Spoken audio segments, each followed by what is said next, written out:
Hello student, let us start the field inside a dielectric. હવે dielectric કોઈ material છે તો એની અંદરની સાઈડ તમે જુઓ તો ફિલ્ડ કઈ રીતે વહેંચાયેલું હોય, કેવી રીતે હોય, પોઝિટિવ હોય, નેગેટિવ હોય, યુનિફોર્મ હોય કે અનયુનિફોર્મ હોય, તો કઈ રીતે છે તે આપણે જોવાનું છે. An actual polarized dielectric consists of extremely teeny physical dipole. હવે ખરેખર જે એકચ્યુઅલ પોલરાઇઝ ડાયઇલેક્ટ્રિક હોય તે એક્સ્ટ્રીમલી ટીની મતલબ કે ખૂબ જ નાનો એવો ફિઝિકલ ડાયપોલ છે તે ધરાવતો હોય છે. ત્યારે discrete molecular dipoles were represented by a continuous density function. તો જે ડિસ્ક્રીટ મોલેક્યુલર ડાયપોલ છે તે શું રિપ્રેઝન્ટ કરે તો કન્ટિન્યુઅસ ડેન્સિટી, સતત ડેન્સિટી ફંક્શન રજૂ કરે જેને P વડે દર્શાવે છે. Outside the dielectric, there is no real problem because R is much greater than the distance between positive and negative charges.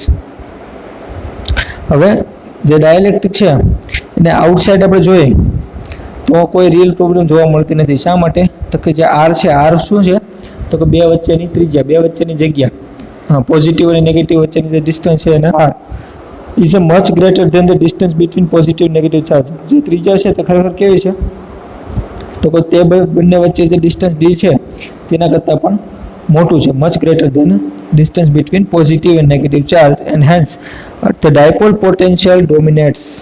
એટલે ડાયપોલ પોટેન્શિયલ છે તે કેવું છે, ડોમિનેટ છે. However, inside the dielectric we can not pretend to be far from all the dipoles.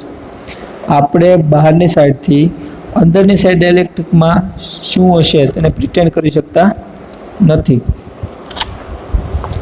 The electric field inside the matter the electric field inside the matter must be very complicated. હવે કોઈ પણ મેટરની અંદર electric field છે તે આપણે જોઈએ તો ખરેખર બહુ કોમ્પ્લિકેટેડ વસ્તુ હશે જેવું આપણે માની શકીએ. On the microscopic level which would be almost impossible to calculate. અને આપણે માઇક્રોસ્કોપિક લેવલ મતલબ કે બહુ સૂક્ષ્મ લેવલે જોઈએ તો it is impossible to calculate, તેને કેલ્ક્યુલેટ કરી શકવું પણ ખૂબ જ અઘરું છે.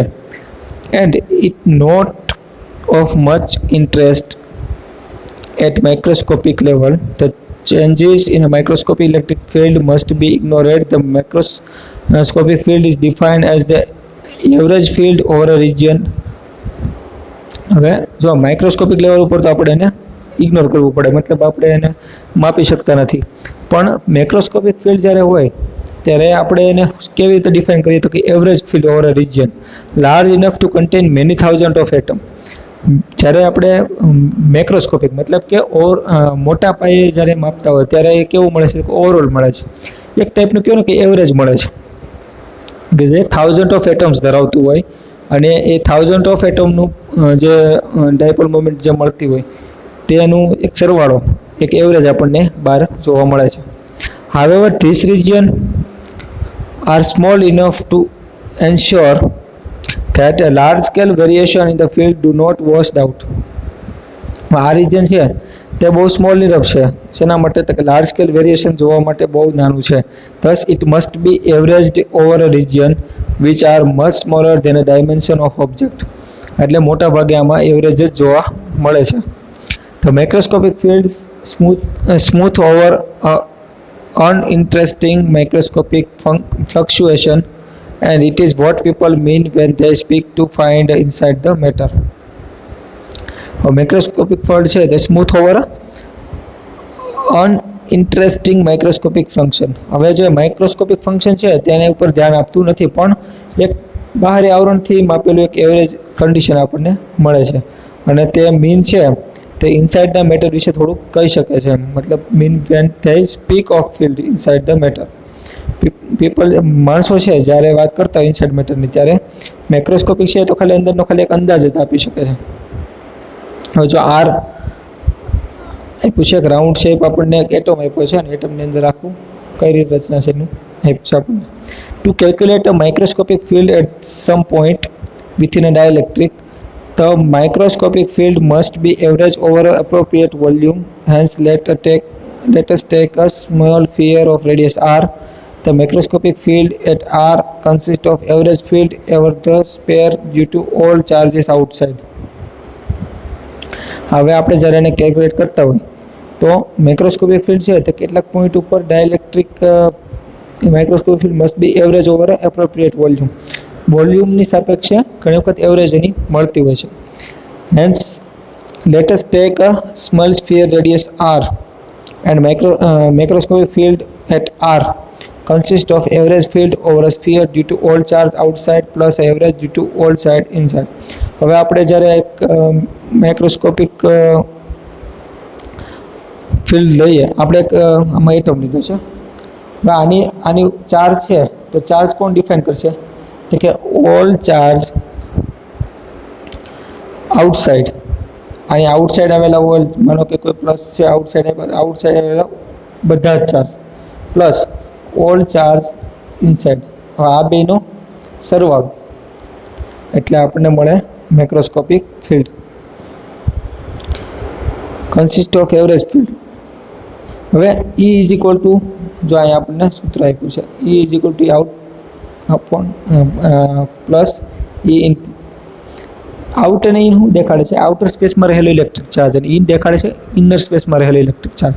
તો એ બેના સરવાળા જેટલું આપણને મળે છે. તો average field produced by charges outside is equal to the field they produce at the centre. હવે જે એવરેજ ફિલ્ડ મળે છે આપણને બાય ધ ચાર્જીસ આઉટસાઇડ, આ બહારની સાઈડમાં જે મળે છે તે કોના ઇક્વલમાં હોય? તો કે field they produce at the centre. સેન્ટરની બાજુ મતલબ કે એના કેન્દ્ર તરફ જે બળ લગાડે છે, જે ફિલ્ડ પ્રોડ્યુસ કરે છે એના ઇક્વલમાં છે. Hence E output is a field at R due to the dipole outside the sphere. જે E આઉટપુટ છે તે ફિલ્ડ છે, કેવું? તો કે આરનું ફિલ્ડ છે. અને કોના લીધે છે? તો કે ડાયપોલ આઉટસાઇડમાં ડાયપોલ જે છે એના લીધે છે. તો V output is equal to 1/4πε0 outside integration r caret p r upon r square d tau. તો the average field છે એ શું છે? તો કે dipole inside the sphere is, તો કે E inside is equal to -1/4πε0 vector p upon r cube. હવે 1/4πε0 આપ્યું છે પણ p ગણવું હોય તો આ રાઉન્ડ શેપ છે. રાઉન્ડ શેપ માટેનું ક્ષેત્રફળનું સૂત્ર આપણે લગાડી શકીએ 4/3πr3. તો એને આપણે ઉપર લઈ પીની જગ્યાએ સોરી એનું ક્ષેત્રફળ માટે.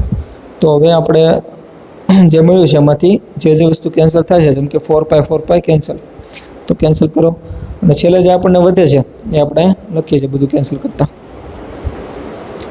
ε0 વધે છે, 4π થાય છે કેન્સલ, r ક્યુબ થાય છે કેન્સલ, p વધે છે એટલે લખ્યું છે. અને બીજું કે p ઇઝ ઇક્વલ ટુ શું થાય? તો કે 4/3πr3 p આ થાય છે p vector is equal to. હવે આગળ, ઇફ ધ સ્ફિયર ઇઝ, કેટલા પેજ છે પૂરા? If the sphere is assume to be small enough, જે સ્ફિયર છે તે માની લો કે આપણે એઝ્યુમ કરેલું છે small enough that p does not vary significantly over its volume. કે કોઈ સ્ફિયરને આપણે એવું એઝ્યુમ કરીએ કે તે એટલું નાનું છે કે p છે તે સિગ્નિફિકન્ટલી એના વોલ્યુમ પ્રમાણે વધતું નથી, વોલ્યુમ જેટલું વધતું નથી. The term left out in the equation of the output corresponds to the field at the center of uniformly polarized sphere. Then a macroscopic field is given by, જો હવે આપણે એમ કે સ્મોલ સ્ફિયરની વાત કરતા હોય કે જે એટલું સ્મોલ છે કે p છે તે સિગ્નિફિકન્ટલી જે આસાનીથી આપણે જોઈ શકાય, નક્કી કરી શકાય એટલું બધું વધતું નથી. તો આપણે જે ઇક્વેશન છે એમાંથી એક ટર્મ લેફ્ટ કરવી પડે. શેમાંથી? તો ઇક્વેશન ઓફ ધી આઉટપુટમાંથી લેફ્ટ કરવી પડે. corresponding to the field at center of uniformly polarized sphere. Uniform polarize થયેલું જે સ્ફિયર છે તેમાંથી એ ટર્મ લેફ્ટ કરવી પડે. then a macroscopic field is given by the potential VR is equal to -1/4πε0 integration r caret into p r upon r square d tau. હવે છે where the integral runs over the entire volume of the dielectric. જે integral run છે તે આખા વોલ્યુમનું dielectric આપે છે. Thus, whatever be the microscopic charge configuration, the average field over any sphere due to charge inside is the same as the field center uniform polarized sphere with the same total moment. હવે આપણે એમ કહીએ કે microscopic level ઉપર કોઈ પણ configuration હોય, કોઈ પણ રીતે જોડાયેલું હોય, પણ જે બહાર જે આપણને એવરેજ ફિલ્ડ મળે છે કોઈ સ્ફિયર ઉપર, તે કોને લીધે છે કે due to charge inside, charge અંદરની સાઈડ જેટલો ચાર્જ હશે એને લીધે એના ઇક્વલમાં જ આપણને બહારના સ્ફિયર ઉપર ચાર્જ જોવા મળશે. It is the same as the field at the centre of uniformly polarize sphere. અને કેટલો હશે તો કે જ્યાં સેન્ટરમાં જેટલી રીતનો યુનિફોર્મલી સ્પ્રેડ થયેલો છે એના ઇક્વલમાં જ તે સરફેસ ઉપર પણ યુનિફોર્મલી સ્પ્રેડ થયેલો હશે અને with the same total moment, અને એની મોમેન્ટ પણ સેમ હશે. ઓકે, તો આજ માટે એટલું જ. હવે નેક્સ્ટ વિડીયો છે ધ ઇલેક્ટ્રિક ડિસ્પ્લેસમેન્ટ, હવે એ આપણે પછીના લેક્ચરમાં જોઈશું. Okay, thank you.